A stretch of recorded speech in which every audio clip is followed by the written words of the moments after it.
All right, Mike, thanks again for being back on Wicked Smart Golf Part 2 today. Really excited to talk with you all things mental game and what it's like to become a tournament golfer. Well, I'm glad to be here. Always enjoy our time together, and now we have part two.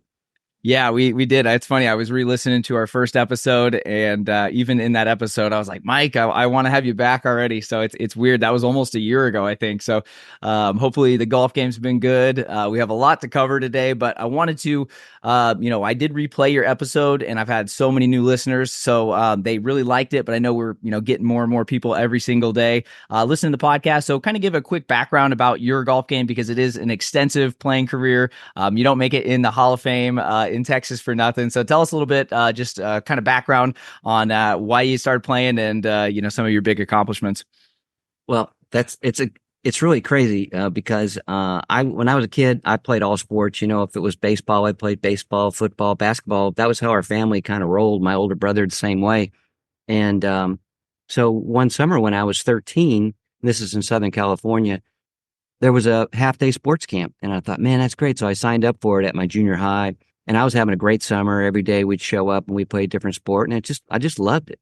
And one day I show up, and Coach Myers has a bunch of old golf clubs. He's got some golf balls that are, have seen better days, and he's taken broomsticks and he put them out on a football field, and he put a 3 foot circle around them, and said, "Boys, today we're going to play golf." And I just, I just had no interest in golf. I mean, really, if someone had pulled up in front of my house and asked me directions to a golf course, I couldn't have even told them where a golf course might be. So I just said, "Look, coach, I'll see you tomorrow. I really have no interest in playing golf at all." And it really happened like that. And I turned around. I wasn't even waiting for a response. I just turned around, started walking. I lived about a mile away. And Coach Myers said, "Well, that's okay, Book." He said, "You know what? You probably wouldn't be any good at this anyway. Just go on home." And I turned around to give him some smart aleck remark, and he stuck a club in my hand.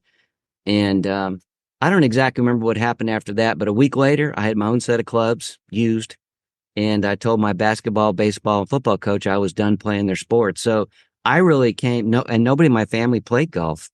And although I came from a big sports family, I was the only golfer. So I kind of began playing golf in a really strange way. But it happened just like that. And of course, Coach Myers and I became very close. He had two daughters, but they really weren't in the sports. He was a Golden Gloves boxer. He had played for the Brooklyn Dodgers in their farm team, and he was a scratch golfer. So it was a great time. And I was 13. My dad had left home when I was 2. My mother hadn't remarried at all, so I was kind of a little bit lost too. So we were a great match for one another. And I mentioned last time in our last podcast that he would go and caddy for me in tournaments and help me and mentor me. And then when I became old enough to go to high school, which in California where I was 10th, 11th, and 12th grade, he applied for the golf coach job at the high school and got it. So I mean, we went to high school together, in that way. So he was just a wonderful man. And but if he'd let me walk home that day, I mean, there's no reason I would have started playing golf at all. And it wouldn't have, I look at all the ramifications of that. If I just walked home that day, I wouldn't have come to University of Houston to play in the #1 golf team, in this, I wouldn't have met my wife who I met, on a plane flying to a tour event, New Orleans to, what used to be called Sammy Davis Greater Hartford Open. All of these things wouldn't have had the daughter I have. I mean, all these things just on that one day on a playground at a junior high school where he got me to turn around. So it's crazy. But that's how I got started playing golf.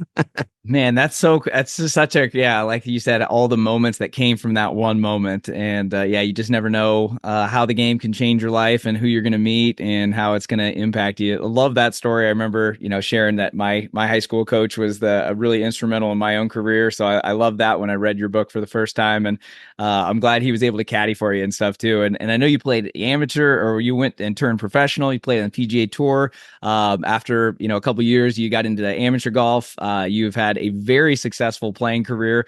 Give us a couple of highlights just from some of your, impressive, either PGA Tour or some of the amateur stuff, just for those of us that didn't get a chance to listen to that first episode, because you have played in some massive events. Yeah, yeah. So that's true. I mean, when I like a lot of kids, and like yourself, you improved, 30 or 40 shots in a very short amount of time. I 50. kind of went, I went from, I went from like a 13-year-old to 4.5 years later, I was getting a golf scholarship to the #1 golf school. So that was crazy. I mean, I don't even know how that happened. Jumped in my 1970 Mustang and drove from LA to Houston. Didn't know anybody, and then we had this phenomenal team who had Keith Ferguson, Ed Fiore, who had all these great players put together. So for highlights, still to this day, I think the big highlight really for me, there've been a lot of individual highlights, but winning the NCAA my senior year when we really weren't supposed to. Oklahoma State had David Edwards, they had Jaime Gonzalez was a world amateur champion. They had all these great players, and they had won the prior NCAA. They had killed everybody all year. We beat them one time, and they ran over us a couple other times when we met. So they were the dominant team. They weren't even worried about it. So, a funny story from the Baylor coach, I was on his podcast, and he told me a story of Dave Williams, who was our coach at University of Houston. And one of the times when they Oklahoma State hosted an event, and they beat us by like 50 strokes. There were a dozen or so teams, but they beat us by 50 strokes. Dang. And so Dave Williams, our coach, went over to Mike Holder, who was then the coach at Oklahoma State, and the Baylor coach was the assistant coach. And he said, "Well, coach, congratulations, on a big win." He said, "But in a couple months at the NCAA, you're going to wish you had some of those 50 strokes," and just walked away. And Mike Holder, the assistant coach, told me, he said, "Well, we didn't really know what to think of that. What does that mean?" And sure enough, 2 months later, how golf is. We all got the job done, and combination of things, but we won the NCAA, upsetting Oklahoma State big time. So that was exciting. I mean, it's great to win an NCAA, of course, but to win it when really, it was kind of a foregone conclusion that Oklahoma State was going to win made it that much more pleasing. 4 of us made All-American that year. 4 of us were all Southwest Conference that year. So we had a good team. We knew we could do it, but getting it done and versus thinking you can do it, or as you got to think it first, but you doing it can be a little tough to pull off. So that was great. I really enjoyed. There was a tournament that was hosted by Cadillac, and it was really a first class event. It was at Sawgrass Wow. tournament course, and it was called the Tournament of Champions. So it was all club champions from all over the United States. I played with a guy from Hawaii, and we played Sawgrass, and winning that was a real highlight for me because the field was very elite in terms of all these great players. So that was won at TPC Sawgrass, like the crazy Island Green. You were able to perform. So how did that hole go? I mean, I want to play there. I saw the price tag's $900 right now. So $900. $900. It's making Pebble Beach look cheap. Oh my gosh, I didn't know that. Well, yep.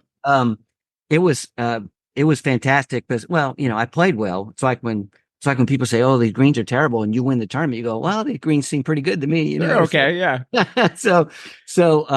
Actually, what happened is that I was 5 strokes back. It was a 54-hole event, and a north wind blew in, and so number one's usually as a short par 4 back then. It was like a driver and a 9-iron, but I remember hitting like driver 6-iron. So it was a completely different than you see it typically in the spring with the opposite wind. So it was challenging. But it was good for me because I actually shot 72, and the guy who was leading blew up because it was kind of a blow up day. It was a tough day to score, and so that was fun. I mean, there's been a lot of state events that I've been very fortunate and proud to have won, and so yeah, you don't just get in the Texas Golf Hall of Fame without winning some events. So you've played on the PGA Tour, you've played high level amateurs, and that's obviously you have that's why I loved your book, and that's why I love, talking with people that haven't just conceptually understand this stuff, but actually have done it. And that's I remember you mentioned that in our first podcast, is that you were looking around and you're like, well, there's a lot of good sports psychology books, but these guys have never had to make a 5-footer when it counts, and had to battle for 72 holes. And so that's why I really liked your book, and I think I read it in 24 hours or less. I mean, I just reread it before today, and it And just the other thing is yeah.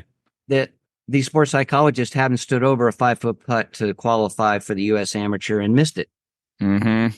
We can all say, "Oh yeah, I made this clutch putt," and we all love to talk about that. But there's a dozen times more that you weren't able to execute when you really needed to, and that's just the way it Mm-hmm. goes. We accept that when you're a golfer, tournament golfer especially. You have to Mm-hmm. accept that going in, that you're going to have a lot of disappointment. But yeah, that's. And I tried to make the book really not about me. Oh, look at me. I really tried to make it about these are the things that I really messed up on. I messed Mm-hmm. up at this qualifier for the U.S. Mid-Am because I thought the qualifying number was going to be 72, and I pushed it and ended up shooting 73 or 74, and 73 got in. So all these things I learned from really screwing up, and that's really what. And then coupled with playing with the guys that were kicking my butt, and I couldn't figure out why, because I didn't think they did any aspect of their game was better than mine, but they had that Mm-hmm. thing, and it took me years to figure out what that thing is. And the thing is being a tournament golfer, not just a golfer who plays tournaments. And that's what Can the you? whole I was going to premise say, of and the book. that's I wanted to at least clarify that to everyone that's first getting to know you here. What is the difference between a tournament golfer and a golfer who plays in tournaments? Oh man, may have to take a whole third podcast for that. But basically, um, I think that being a tournament golfer is a few things. And I spoke to some junior golfers and told them, I said, look, you can't just do some of these things. You got to do all these things, or you're not a tournament golfer. So, a tournament golfer, number one, is not a victim. They don't feel like everything is working against them. They don't think they live in a world of good and bad breaks, and they're getting all the bad breaks. So, a tournament golfer is tougher. Tournament golfer is clinical. Tournament golfer has got no excuses. They're not a victim. They understand things they can control, which would be their behavior and their attitude, and the things they can't control, which are things that happen to almost every time you play golf. Something weird happens, unfortunately, and you can't be a victim, and you can't worry about it. You drive it right down the middle and it goes in a divot. You can spend all your energy moaning about what a bad break you got, or you can be a tournament golfer and say, watch me now. Well, let me show you something very special. Here's what I'm going to do. You're not going to believe how good a shot I'm going to hit out of this. Because the tournament golfer hadn't got time for whining and moaning and excuses. The golfer who just plays tournaments, and we know many of them between you and I, Michael, they play a lot of tournaments, but they don't win tournaments. And one of the reasons they don't win tournaments is because of these same issues, these characteristics that they choose not to carry around with them. And that's, the whole victimhood thing, the whole excuse thing, bad breaks, good breaks. And sometimes I didn't talk about this in the book, but sometimes I think the best description of a tournament golfer is like an emergency room doctor. They're so clinical. Somebody comes in with a gunshot wound. Well, that guy doesn't care about, well, gosh, where were you? Who shot you? Wow, is that hurt?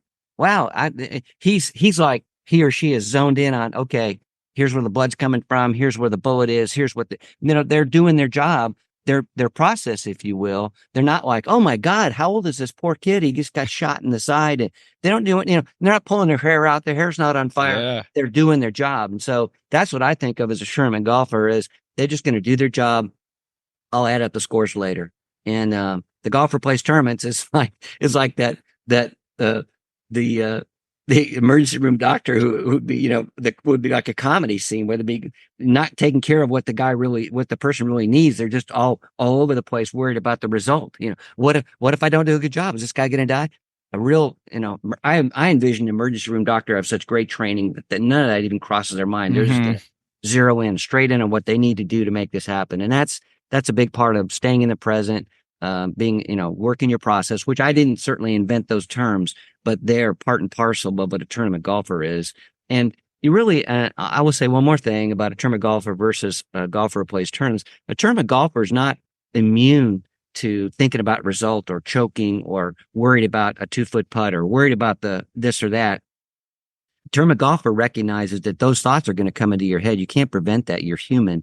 And so the tournament golfer says, I'm going to cancel that. I've talked about counting breaths or doing whatever it takes not to push those thoughts and eliminate those from happening. They're going to come 20, 30, 40 times around, and you just got to learn to recognize when they arrive and deal with them by bringing yourself back to the present so you can do your process. And that's the key. I think some people think, oh, I'm just going to not think about that. Well, that doesn't work because stuff's going to happen and stuff's going to show up, and you've got to find a way to deal with it and push it out. Yeah, I love your book, and I have so many different things I wrote down here, and I wanted to share with you a specific example. I was playing in a tournament last month, and I shot 5 under the first day. I was in the final group on the last day, and hit a really good hybrid off the first hole. Just ended up right side of the fairway. I get up there, could not have been a worse lie in the fairway. It was dirt. There was no fairway about it. Huh. And the old me and the golfer who plays tournaments would have been, into whining. I even had a guy be like, "Oh, that's a bad break." I didn't even acknowledge this guy. I Good for just was you. like, "Okay, well, that's hit a good shot. Can't complain." Hit an okay wedge up there, kind of played it back in my stance and, really made sure to get ball first, got it up on the fringe, almost made birdie, made par, and just kind of went right on. And I was like, Mike's with me. So I'm always thinking about you because you shared that story once of, you watched a kid hit a really good shot, ends up plugged in a bunker, didn't even react, gets it up and down. And so I always try and, have that top of mind because you can't control a lot in the game. And so you have to be able to bounce back quickly. 3 big things I did want to at least, you mentioned a little bit, but 3 of the biggest takeaways from our first podcast were a pre-shot routine, having some sort of process, staying present, and being your own best friend. I think if golfers could do those 3 things, they're going to drop 5, 10 shots. If they're in tournaments, they're going to be winning more. They're going to be playing, and having more fun. So those 3 things alone, I think, were some of the most important. Anything you wanted to talk about with pre-shot routine or process at all, just because it was such a big part of our first one? So that's great. And I know you teach the pre-shot routine's a big deal. And the reason you and I emphasize it so much is because I think it's kind of forgotten. I think people don't really work on the pre-shot routine because they don't appreciate really how important it is. So your pre-shot routine is a huge deal. The greatest example, and I put it in the book, it was Doug Sanders, 1970, the Open. He's going to win the Open. He's on the 18th hole. He's got about a 72nd hole at St. Andrews. Has about a 20-footer, and he had a routine that he went through. Now, he, like Nicklaus, stood over the ball a long time. So he's over the ball, ready to hit this 20-footer, and somebody in the gallery made a noise, so he stepped off, and he started a whole routine over again, because your routine is your safe place. That's your safe house, and that's your familiarity. Under the gun, you've got to be in a familiar place, not in a completely, if you don't have a great disciplined pre-shot routine, then you're going to be flailing. You're going to be totally out there with no familiarity, and that's going to cause you to underperform. Anyway, he hits it down there to the famous 3-foot putt, and the 3-foot putt is the one that we all remember him missing. And over the 3-foot putt, he's done his routine. Everything's great. He's playing with Trevino. And if you ever watch the video, he is over the ball for probably 10 or 15 seconds, which is, he used to stand over at 18 seconds. That's just so long. I know it's a long time. He reaches down and he thinks he's got a loose impediment, and it's like a discolored piece of grass. So he breaks his routine, kneels down, sees that there isn't really anything. And instead of starting his routine over again, which he had just done a few minutes before on the 20-footer, right? He stays in posture for about 30 seconds. And now he's so extended, he's broken his routine. Anyway, and he hits a terrible putt, and it's hard to even watch that putt, and then forced a playoff, and he lost to Nicklaus the next day in a playoff. But I maintained that if he had a great pre-shot routine, but under the gun, he just kind of let it go and maybe didn't think much of it. So the pre-shot routine is a huge deal. It is your shelter in the storm. Golf is lonely. Golf is difficult, and your pre-shot routine is that thing that says you're going to be okay. It's kind of that friend who isn't there tapping you on your shoulder, say, "Hey, let's do our routine, just like we did on the first hole of this tournament 3 days ago. It's going to be fine." And so that's a huge deal. And it's easy to get sloppy because you want to hit the shot, but you've got to really establish a disciplined pre-shot routine. And if anything breaks it, like you're ready to go pull the trigger and there's a noise or a stray thought, you stop, and I think it was Miller Barber used to actually take the club and put it back in the bag to start his whole routine over again. And that's discipline. Hmm. So I would tell your viewers and your listeners to establish a pre-shot routine. There's nothing magical about it. It really needs to be what you like, what's comfortable. Hmm. But you want to when you're ready to hit the ball, you don't want to stand over it too long. So the pre-shot routine, part of that is relaxation. Maybe you take some breaths, count some breaths, get ready. You might stand behind it. You might waggle once, whatever it is. It's individual to you, but repeat it every single time so that when you really, really need it, it's a familiar friend, not some new experience that you completely, lose your mind on. Yeah, I had never watched that video you had referenced. And so after our first podcast, I pulled it up on YouTube, and I will tell everyone to tread carefully because it's hard to watch. Oh, And I did watch it, and it's like watching Chernobyl. It's like, oh no, like it was a tough one. And I remember you saying that haunted him, and I'm sure a lot of us have been there and had those kind of memories. So yeah, control what you can. I love what you said. It's shelter in the storm. Dr. Bob Bertelli always said your routine's your wingman out there on the course. So yeah, you got to have that. So I'm glad we were able to get a good recap, and I want to get into just some more tournament stuff because there's so much gold in your book, and I, like I said, reread it and was just kind of going through it. So before getting into more tournament tips, why should golfers even enroll in their first tournament, their first member gas, their first USGA qualifier? Why should people do it? well, that's a great question. So I see a lot of young people. They think that they can become tournament winners if they outwork everybody, if they practice and on the range all the time. You know what? And that's partially true. It's mostly true. Hmm. Um, but because Hogan said, you'll find it in the dirt, and so you do have to work harder than everybody. That's absolutely true. But the problem is, I think that does not substitute getting under the gun. That's not a substitute for really screwing up and just choking your guts out and how that feels. And you don't want that anymore. What caused that? How do I get rid of that? And likewise, the thrill of executing beautifully and winning a tournament or having a good finish. So the more you do that, I just have one of the guys that works with me here at the office about an hour ago peeked his head and he's playing a tournament this weekend. He said, I'm trying to play more tournaments because I'm starting to feel more comfortable. And so that's really what it's about. He just needed reps. So I would tell your listeners that if you want to be successful in tournaments and do well in tournaments, you got to play in tournaments. You can't go out on the range and hit balls twice as long as the next guy and expect to do well in the tournament, because when the flag goes up in the tournament, it's a completely different situation than hitting balls on the range. So I would tell, especially your young viewers and listeners, practice your butt off. Absolutely. Day and night, but get yourself under the gun as often as you can. That there is no substitute for that.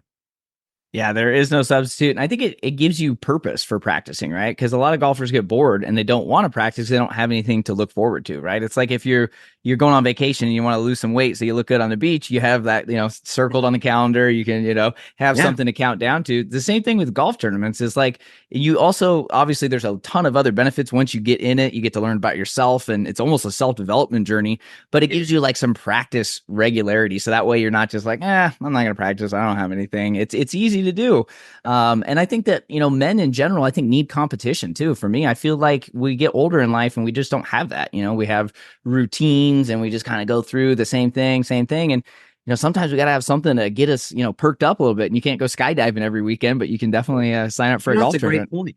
And the only other thing I'd say about that, Michael, is I see people all ages is they go practice on the thing that they really like and they avoid the thing that they don't do so well. Yeah. And I get that. Yeah. I'm guilty of that too. But you really got to identify, particularly if you're getting ready for a tournament, identify what your weakness is, either in general or right this moment. Hmm. Maybe that you're having trouble with short putts, and maybe that your bunker game is off. Whatever it is, spend more time. It sounds obvious, but it's more fun to pound drives out there. But you're maybe hitting your driver great, so Hmm. hit a couple drives, but then go in the practice bunker and get the bunker game sharpened up. Yeah, I always say that tournament golf exposes your weaknesses, and a lot of people don't want to learn those. But man, once you do, then you can actually spend your practice time wisely and not just, like you said, reinforcing your strengths. Exactly right. One of the big things too that I read in your book and that I've heard from countless guests, and I've had to learn the hard way, is you talk about not setting score goals. So why is it important to not set a score goal for when you go out? Because I have so many people that I've coached and have listened to the podcast. I'm like, I want to shoot 79. I want to, break par. And I'm like, rewind. Why should people not set score goals? So I'll separate the question into score goals and then goals. So score goals, the big problem with that is, and if you get my book and read it, it's all about staying away from result-oriented thinking and get back to just doing your process. And all the studies show that you accomplish your goal, not by thinking about the goal every day when you get up, but by chipping away at those pieces that will get you closer and closer to that goal. And even the most insurmountable goal can be accomplished if you just chip away at it, no matter how long it takes, and do, step 1 through 27 to get to that goal. Just don't think about step number 27 yet. Think about number 2, number 3, number 4. So I would say that thinking in terms of a goal generically is okay, but then breaking it down to pieces that can get you to that goal. And again, that's not my idea. That's been around for a long time, but it's worked really well for me in golf. The other thing is on score goals, I think they're really a bad idea. Now, I've got a young man from University of Houston, Austin Riley. He and I've kind of mentor and work with him. And he said, what can you tell me? He's trying to qualify for the U.S. Open, I guess it is, stage 1. And I said, well, look, don't pick a score, because again, that's result-oriented thinking. You make a bogey and you think, oh crap, now I've got to make a birdie. I've got to shoot 68 today or whatever. All that is result-oriented thinking, and it's a killer to your process because it just destroys your process. Everything you're doing, yes, I have a goal of, I'd love to shoot a 68 if I can get one, but the reality is that while you're playing, you're much better off not putting that extra pressure on you to, if you get a couple over par, all of a sudden now, oh, I'm out of it. You just got to go play your best you can, add scores up at the end. But I think it's a mistake to pick a score, particularly for qualifying, because that's the result oriented thinking, not the process. A story I told last time, I think it's a really interesting story. Kenny Perry is playing in the Masters. He had 2 things he wanted to do. One, I'm not going to look at scoreboards, which is kind of what we're talking about, picking a score. And I'm going to be what he called conservative, aggressively, what was it? He wanted to be aggressive. Conservative approach, but swinging aggressively. So basically, be aggressive when you can, but then back off when you need to. So anyway, he's the last round. He's hits at 6 inches on 16. The last day, has not looked at a scoreboard all week. He's not worried about the score, per se. First time he's walking from 16 green 17, looks up the scoreboard. He's got a 2-stroke lead, 2 more holes to play. Tells his caddy par, and we win the Masters. And so, and how do you avoid that? Really, it's really difficult to not do that. But he, by his own admission, said that he flipped from just doing my process, patiently aggressive, to all of a sudden, holy crap, I'm going to win the Masters. And that's just death, because it's result oriented thinking. It's picking a goal, and not if he had said, well, let's just go par. Let's just do, as opposed, all I got to do, I can get my goal. I can accomplish my goal now if I just do this, instead of just doing what he knew he needed to do. And we all know he went bogey, and Angel Cabrera beat him in a playoff where he made another bogey. And so even the greatest players, he was, $37 million on tour. He was known as the best player to never have won a major. Even the greatest players like Kenny Perry slips up and gets him. And I tell people in my book, I said, look, you can't prevent all those thoughts from coming in. You just have to recognize them when you get them and go, uh-oh, it's canceled. Forget that. Let's just get back on track. And I think he could have saved it if he'd recognized what damage he was doing by thinking about being a master champion before he'd actually got it to the house. Yeah, I think that's a really good point. I feel like people think that you get to this like Zen master level of, mindfulness, that you just don't have those thoughts, when in reality, Tiger's probably had those thoughts, but then he is able to catch them, or any great player, catch them, be like, okay. And then you let that thought go by, and then we go right back to our process, right back to the next shot. So yeah, I think that's a really good point. Like, don't feel like if you have those, your mind's broken, right? It's natural to do that. Even Kenny Perry did that. And I'm sure so many other golfers have done that. So recognize it and then get back to the process, which you obviously talk about a lot. When you meditate, they teach you you're not going to, people may have a misconception of meditation. You meditate, you are supposed to watch those thoughts sort of enter and just kind of come Hmm. by like passing traffic, Yeah. not say, oh, they don't exist or I'm not Hmm. meditating. Meditate just fine. You just sort of, you acknowledge them, but you ignore them. And Hmm. golf, when you have these results like Kenny Perry had the master, I'm going to win the Masters. You got to say, whoa, recognize that's a killer thought. And I gotta just get back. I'm going to do my breaths. I'm going to get back to the present and okay. I'm going to get my T-ball. That's all I'm worried about right now. My T-ball on 17. That's Hmm. all I care about, sort of thing. Okay, so that leads me to what, one question though is with leaderboards. Now we have scoring, we have Golf Genius in a lot of tournaments. Do you not ever look at those, or like how does that factor in now? Because I know that online scoring is a big part of tournaments. So are you a leaderboard lurker, or are you someone that looks at it sporadically, or I not at all? never, I never look at the leaderboard. Really? Never look at the leaderboard. I never look at the leaderboard. I Okay. play, and I know that as soon as I do, I might be Kenny Perry, and I Okay. can't do it. Now I know it's hard. Let me tell you, I won the Houston City Senior last year. Came down to last hole, and the guy I'm playing with, I know that we're close. I'm not keeping his particular score. I don't remember what I was. I was like 1 under or something like that. We're coming in 18, a really good hole, and I knew that I was in good shape, but I just wasn't going to complicate my mind by worrying about what he was going to do, what I was going to do. There's just no upside to that. We're going to find out in 15 minutes anyway. We're on the last hole. Yeah. So it came down to the last hole. He hit a great shot about 8 feet above the hole, fast green. I hit a not great shot about 25 feet, way above the hole. Oh my gosh, it had 6 foot of break. I lagged, hit a really nice putt to about 3 feet. And I don't know if he can make that putt, if he wins outright. I don't know if I two putt. I'm not complicating the situation. I'm just going to hit the best putt I can hit. So he hit a great putt. It went on the high side, didn't go in. Well, now I'm over a 3 footer. Do I want to be thinking, okay, I got the score. Oh, okay, that's a par for him. All I have to do is make this 3 footer and I win the tournament. And if I don't make it, I go into a play. Why would I want to think about all that stuff? So I didn't know, didn't want to know. He knew, and I made the 3 footer and I won the tournament. But I didn't know until afterward because I'm going to find out. And I know it's Hmm. hard, Yeah. but That's impressive and nice job. That's a cool to it see. actually happened. So I just make the Yeah. rule. I'm a tournament golfer. All right, tournament golfer. If you want to call yourself a tournament golfer, and I don't even know, 1% of the people who play tournaments are tournament golfers. I think Hmm. there's tour players who are not tournament golfers, if you can believe that. I think Yeah. Sergio Garcia is the most gifted athlete, beautiful, wonderful player, but I think he would have won a few more majors if he had uh, not felt like a victim. Like when he hit the pin in the playoff in the Open, he talked about that for a year, how he hit this great shot, hit the pin and got a bad break. A tournament golfer really doesn't do that. Doesn't mean he's not Yeah. successful.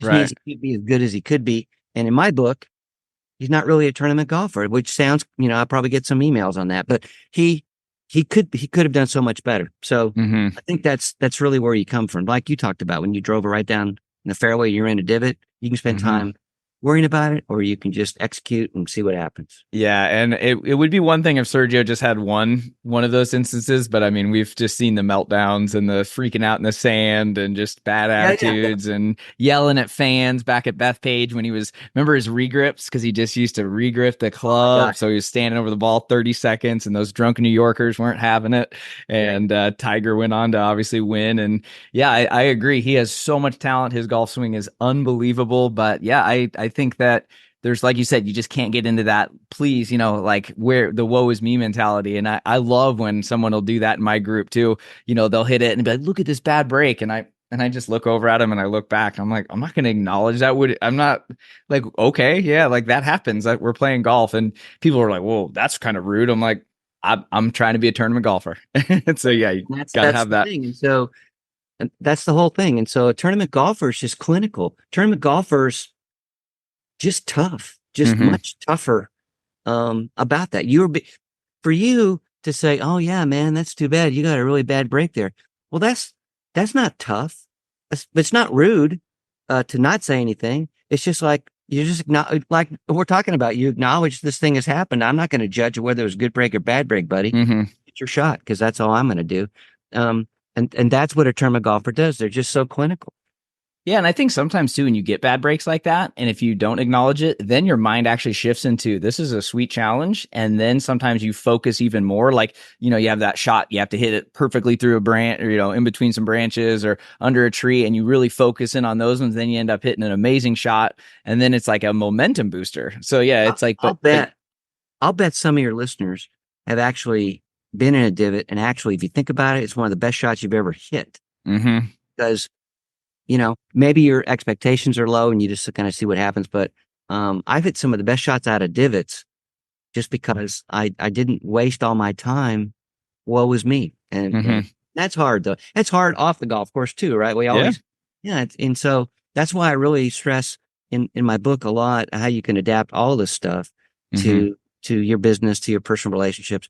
Just be. It doesn't mean you can't be a nice person. It just means you're not going to be thrown off and by being, victimhood. It's just Yeah, you not going gotta to. you gotta control your energy, and everyone's trying to get it from you on the golf course. And golf's hard enough if you're not out there with 100% of your own mindset. And one story too that I had to just like touch on as I was rereading your book was the New Orleans Open in 1978. You had a Paul Azinger story in there. Could you share that with everybody because that kind of talks will Oh, close that loop about scoring because I thought that was such a funny story. well, it's embarrassing again, but that was the story is how I screw up. That was the ultimate screw up. Sorry. So we're playing, this is 1978, and I'd gone through the tour school. I was a tour member, but, you still had to qualify. And usually there were 15, 20, sometimes even 30 spots for the players that were actually tour players, but had to qualify for that event. So I was playing. I hit out of bounds on 9. I made a triple on 9, so I'm out of it. I'm playing with Jim Colbert in his very last year on tour. Great guy. Anyway, for whatever reason, I birdie 13, 14, 15, 16, 17. I make 5 birdies in a row, which, That's amazing, by the way. people can do that. And now I'm back to 1 under. And I'm like, wow, this is awesome. So on the last hole, I had about a 25 footer, and I thought, of course, they can result, right?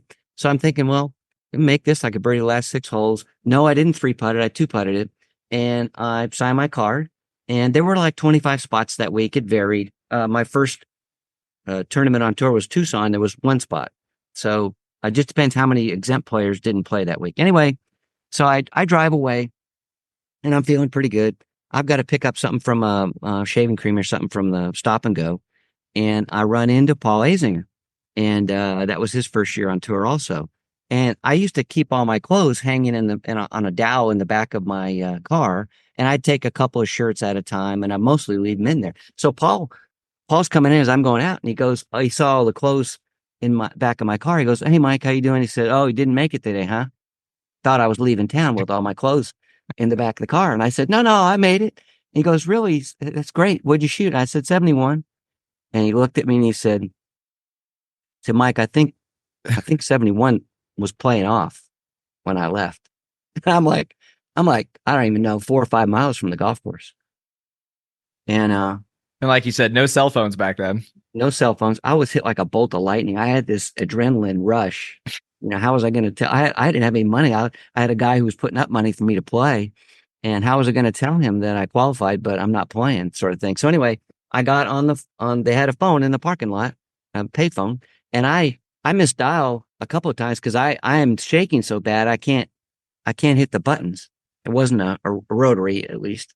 Anyway, I called, then I got a kid in the golf shop, one of the assistant pros. I said, hey, what made it today? And he says, I think 71 played off. Hang on, and puts me on hold. And now, Oh, no. now I'm a dead man. I'm like, oh my God. So he comes back on. He said, no, 71's in. 72 played off.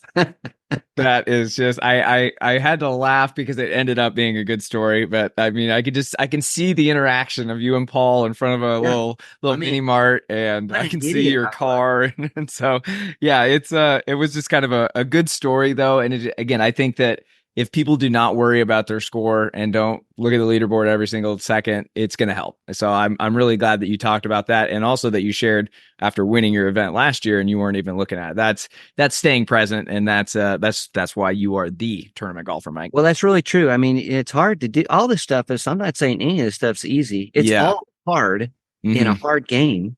But if you can do it, I think you'll find that you can really succeed in tournaments, and you can Hmm. do well off the golf course too. I was thinking the other day too. I didn't put this in a book, but you guys might find this interesting because I was thinking about some of the things that we wanted to get a couple of new things to talk about, and it's another story. So, the Carlton Woods Invitational, it's a great golf course just north of Houston, and it's most points on the Golf Week point wagger list, and we have golfers from about 20 different states come and play. So it's kind of a national event, wonderful tournament, and so we're playing. It's a 54-hole event, and the first round, I played really well. I shot 66, and it was my home course, so I'm in good shape. I don't remember how big a lead. It's a tough golf course, and I just happened to do everything right. And next day, I think I shot 73, which is a good round. I had a 9-stroke lead.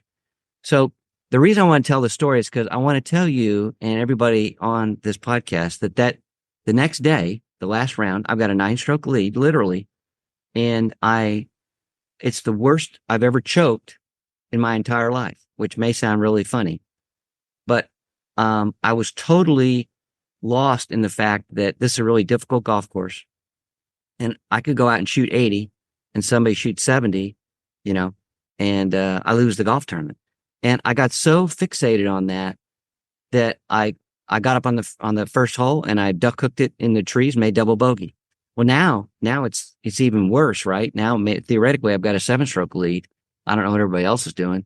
And a hole that I usually, a short par four, it's got a little bit of water on it, but you can go at it. I always go at it. And all of a sudden I pulled out 3-iron and was going to lay up and hit a crappy 3-iron and made bogey. And so I was unraveling with a 9-stroke lead.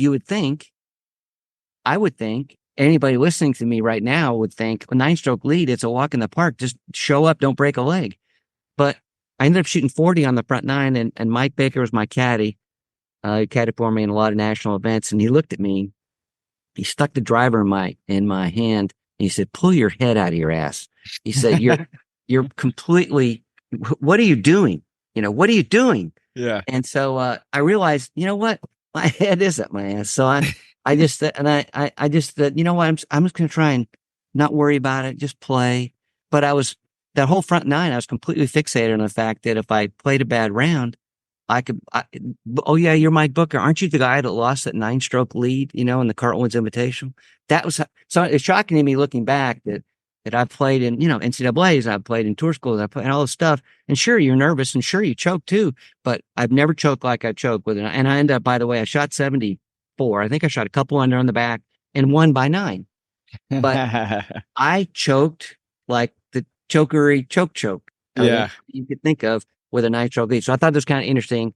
And that it's interesting because I was so consumed with the result. Hmm. I couldn't just go out and work my process. I couldn't go out and play shot at a time because it was, and you see it on tour a lot. You have a guy that really may not have won an event. He's leading the event. He's done everything right. And now the final 9 holes of the 72-hole event on tour, all of a sudden he or she is starting to think about, okay, I'm right there. I can win this thing. And boom, they shoot 75. Hmm. Yeah, honestly, it's like you knew my next point that I was trying to get to, and that was an issue. We need some help, Mike. My listeners have and a lot. I have people from all over, different countries, all over the world, but I hear this thing more than anything else, and that is them not entering into tournaments because they're worried about what other people are going to think when they play bad. And you talked about kind of the spotlight effect in your book, and I, have tried to just ram it home to listeners, to anyone I coach, like we got to just get in the arena and stop worrying about the opinion of others. I know our mind is hardwired to, have that judgment because we don't want to get kicked out of the tribe and eaten by a saber-tooth tiger, but we're in a modern era now. We don't have to worry about it. But that, I can't tell you how many times I've heard that. So what do you say to people that want to play in their first tournament, their first club championship, their first USGA qualifier, but they're worried about playing bad, and then what their parents, their friend, their teammates or whatever? What would you say to them to help them get over that fear? Yeah, that's a tough one. I do have an answer for that, but it varies individually. So when you're playing in a tournament, your butt is hanging out there for everybody to look at. And that's I mentioned that in my book, is that, you're playing with your buddies, whatever, you can play terribly and be disappointed, lose a little bit of money, drink a couple beers, who cares? But as soon as you start, playing in a tournament, your score is out there, and everybody can see it. And so it is disappointing. It is difficult. But so you talked about the spotlight effect. Here's the most important thing to remember when you're playing a tournament and you totally dog it and play terrible. And so you don't want to play in a tournament again because you're embarrassed. Nobody really cares as much as you think they do, which is a spotlight effect. You think that everybody's looking at you when you've got a ketchup stain, on your pants and you're walking across the restaurant, but nobody really sees it. And the ones that see it could care less. They don't care. So, your really good friends are going to support you and say, man, I'm really glad you got out there. Your loved ones are going to say, you know what? You fought the good fight. I don't care what you shot. Everybody else, if you're worried about them giving you a bad time, they don't really care. The ones that care are going to support you, and everybody else just really doesn't care that much. And so that spotlight effect gets a lot of us thinking that that everybody in the world sees me, and everybody, people are doing their own thing. And golf's an individual game anyway. So the people that really do care about you, they're going to support you, and everybody else doesn't really care that much. Mm-hmm. Yeah, and I always just tell people too, I'm like, the people that judge you are usually the ones that don't have the courage to even enter into the tournament. So it's like the guy that's 300 pounds and he's telling Tom Brady how to play football. It's like you're not there, right? And those guys are. I would tell everybody, those guys are a dime a dozen. Yeah, they're not important enough for you to even worry about. Mm-hmm. They're a dime a dozen. So forget them. Keep your friends close and your loved ones close. They care about you. And glad to see you doing it. Everybody else they're not important. Yeah, I had a guest kind of talk about imagine yourself being 80 years old. Do you think that when you were 35 and you played in that tournament and you shot 90 and you're a scratch golfer, that anybody's going to care? No. I used to tell myself all the time, make these big deals out of nothing. Right. I don't know if this is helpful or not, but I used to tell myself, well, 100 years from now, nobody's even going to know 100%. I play golf. So why am I worried about it? Mm-hmm. But these are all difficult things that you've got to find a way to build them up and deal with them. But that's why I like talking with you, because you've done it at all levels. You're not just someone that's like read a bunch of books and went to school for a lot of years. You've done it. You've failed and you've succeeded at the highest levels. And that's why I loved your book. That's why I love, sharing my own failures openly on this podcast. I mean, I had my worst tournament round last year, and then the next week I won. I mean, what a dumb game we're playing, right? Like there's so much unpredictability, but it's okay. And that leads me to my next point, which is why you should do a post-round debrief. I talk about this a lot. You had a good section in your book talking about physical and mental. What should people do after a tournament round to, make the most of that experience? So I just finished a tournament and I did miserably. We played Monday, Tuesday, Wednesday in a state event. So number one, the physical aspect of it is, and I'll give you my example right now. My wedge game, something's haywire with my wedge game from 80 yards in. And guy I was playing with, who's won the state senior 3 times now, Gary Durbin, great guy, great player. I was telling him, we were paired together yesterday, and I said, man, I've just kind of lost confidence with my wedge game. But I'm also doing something wrong. And he said, Mike, I've always admired your wedge game. So, what's going on? I said, well, and I got 5 or 6 things I can tell him. And I think I might be this, I might be that. So after the round, I've got to look and think about, all right, well, what really blew my round up yesterday? And it was wedges. It wasn't a drive. It wasn't really even a sloppy iron shot, or it was. I had 3 holes that I made big numbers on by really poor wedge shots, like as in the lake, not on the green, taking a rinse, as they say. And so Davy Jones locker. So from a physical standpoint, I know, and I called my pro, Jared Jones. Jared's going he left today to go play in the U.S. Club Pro Championship. And he's played in the PGA because he's finished well enough in it before. Nice. He's a really fine player. He's my teacher. But he said, I said, we got to figure out what's wrong with my wedge game. And he said, well, I'm leaving tomorrow, but let's get together with it. And he actually, this guy made a video for me last night. He's packing to go today of what it, what it probably is, because he knows my swing. So that's the physical part. Identify your weakness, really, what you did wrong. And then that's what I got to spend my time on. Hmm. I got invited to play golf Saturday morning. I said, you know what? I'm going to take a time and figure out my wedge game based on the Hmm. video he sent me. And so I know I've got to do that. I'd have been just fine. The mental part of it is, okay, well, mental part is many layers. One layer could be, uh, why did I bogey these holes? Was it because I was going at sucker pins? Was it because I was too aggressive? Maybe, maybe it could be that. Or did I make poor decisions in terms of what to hit off the tee? Did I make poor decisions on, taking on trouble that I didn't need to take on? Might be a really steep bunker on a par five. You hate to hit a 3-wood, but maybe it's not worth there's a million things, right? So, uh, errors in judgment is a big piece. And then the other mental part would be, well, I really beat myself up on that hole. I made a double bogey on number 6 and blew my round up on the front 9. And I threw a club, or I did something that I'm not proud of. And so I'm going to not do that anymore. I'm going to make that decision because I want to be a tournament golfer. But if I throw a club, I'm not a tournament golfer by Hmm. definition. So now I'm going to make that decision. I'm not going to throw a club anymore. And so you decide what it is from a mental perspective. Me, I got to work on my wedge game. But for someone else on the mental side, they have to decide, am I gonna go at sucker pins every single time, or am I gonna go for the middle of the green sometimes? Am I going to beat myself, am I finally gonna be my own best friend, or am I gonna, keep beating myself up like this? No, I'm not. I'm making that decision because I want to be a tournament golfer. So I'm not going to Hmm. beat myself up anymore. Those are those are decisions and turning points for people that come about from the post round review and from the mental and physical part. Yeah, I love that you had that in there. I had a similar section in my book too, because there's, like we said, even before we hit record, there's a lot you can learn from every round. Good rounds, bad rounds, even mediocre rounds. Like there's a lot you can learn, but you got to set that time aside, and it's going to help you, not make that same mistake. Hopefully, the following week or the next tournament. So Bobby before getting Jones. in, Bobby Jones said oh yeah, he never learned. Sorry, Bobby Jones said he never learned a thing from winning a tournament. mm, It's kind of interesting. Uh, I don't know, man. I learned a lot from my win last year, but Bobby Jones is a little more experienced than me. no, no, you do learn things. I disagreed to the extent that you do learn things, Yeah. but that thing you learned by winning was from Hmm. the thing you really learned when you screwed up and Yeah. you didn't screw up, and so affirmation that you Hmm. learned.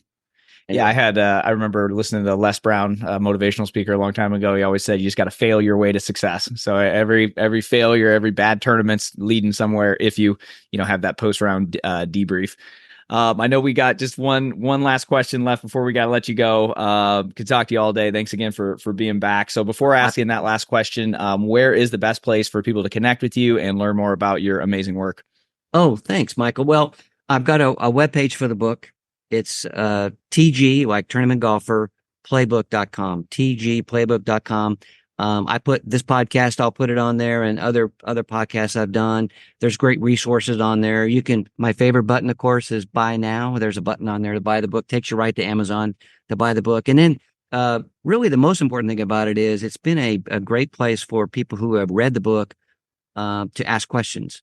And so Mhm. you can email me through the website. I love to get the emails. I've had them from the Netherlands. I've had them from Nova Scotia. I've had them from everywhere. So it's really been very fun for me. But I think it's kind of cool when you can buy a book that's going to help you become a tournament golfer, and then you can connect with the person who wrote the book with any questions you have. So I've actually enjoyed doing that. So if you email me that way through the webpage, I'll be happy to get back to you. Perfect. Yeah, and I'll make sure to link to everything again down in the show notes. I've wrote a blog post about the best mental golf books, and your book was in there, and best tournament golf books. Your book was in there, Thank you. and I was rereading it, and I just was kind of laughing because I think when did you publish your book? October of 22. It officially was January of 23, but the first copy came out October of Oh, 20. okay. I must have read it I think I read it like March of 2023 then. So I was one of the, first few months then, because I published my book May of 2022, and we kind of ended in a similar way. And it was, I'm going to read a quote because I loved it so much. It said, "You must continue to seek your best golf through the adversity of a bad round in order to maintain and safeguard your self-respect." I love that. And because my final chapter of my book is you have to fight until the finish. So even if you're playing bad, even if you're playing good, in between, you have to fight. you have to keep going. Why is that so important? Because I know a lot of guys, they're way off the lead. They know they're not going to win. It's easy to kind of throw in the towel. Can you just kind of elaborate a little bit more on that and in the importance of maintaining that integrity and self-respect? Well, I love the way, I read your book too, which is, by the way, is a great book, tags into similar things that I talk about in my book. And I love the way your book handled that particular thing. But here's the deal. You, if you like what Mike and I are saying today and you want to become a tournament golfer, then the most important thing is that you are a tournament golfer. So you're going to have a bad round. You're going to have bad things happen. And I think that you lose self-respect for yourself, which takes a long time to build back simply because you think badly. Yeah, you're having a bad round. You're shooting a million. You're embarrassing yourself. All those things that go with tournament golf, the negative stuff about tournament golf. But if you, as you said in your book, you're trying your best all the way through. If you are being your own best friend. I like yesterday, man, it was going bad for me. Just went bad for me. But I was like, I'm not going to let this pierce into me. This is not who I am. So I can look back on yesterday and know that I didn't, slam a club. I didn't, I was, good to play with. I wasn't being dragging anybody else down. I didn't get angry, didn't let myself get angry. I was very frustrated, but, I was a tournament golfer yesterday, come hell or high water. And so I can look back on yesterday with self-respect and say, you know what? I played crappy. I finished poorly. But I was a tournament golfer all the way through. And that's enough for me. If I can be a tournament golfer, that's really who I want to be. And I didn't violate that by beating myself up, by being a jerk, to play with, by, winging a club or any of that stuff. I maintained, the fact that I was a tournament golfer and this is a bad thing that's happening and I'm trying the best I can, but I'm not gonna throw away all I've worked for to become a tournament golfer. Yeah, that's a really good point too about how it is self-respect can, go down the tank real quick and it's not easy to necessarily get it back. So playing good, playing bad, stick with it, build that mental resilience and hopefully you can, just like you said, if you do a good post-round recap, it's in the past and then you can look ahead to the future. Yeah, it's in my book. The part I talk about it was titled "Go Down Swinging." Mm-hmm. There's plenty of times in golf on the golf course in tournament, you're not going to do well, and things are going badly, and you may even want to quit the round or not turn a card in, but don't quit the round. Turn the card in because you got to embrace the suck. You've got to just say, "I'm a tournament golfer, and this is part of it. This is part of it, and I'm going to embrace that." And I'm embarrassed myself, absolutely, and I had a couple of people say, wow, I wasn't very, and I'm saying, you know what? That's exactly right. My answer is always the same. Golf's a humbling game. And Yeah. so, just go with it, but maintain, if you commit to being a tournament golfer, then commit to it and maintain it and the rest will fall into place. But it actually gets you through a bad round and you maintain your self-respect. And to some extent, you maintain that confidence that, hey, I'm still a tournament golfer and that's what's important to me. Right. Just a bad day. Yeah. Exactly. Well, thanks again, Mike. I really appreciate you being back on our show. It's just been a ton of fun to learn more about your story. And like I said, your first episode was so well received. So thanks again for coming back for part 2. Oh, thank you so much for having me. I can't believe it's been a very fun ride, and I really enjoy our time together. We talk a little bit off camera, so thank you for having me back, and thanks for everybody that is showing an interest in the Tournament Golfers Playbook.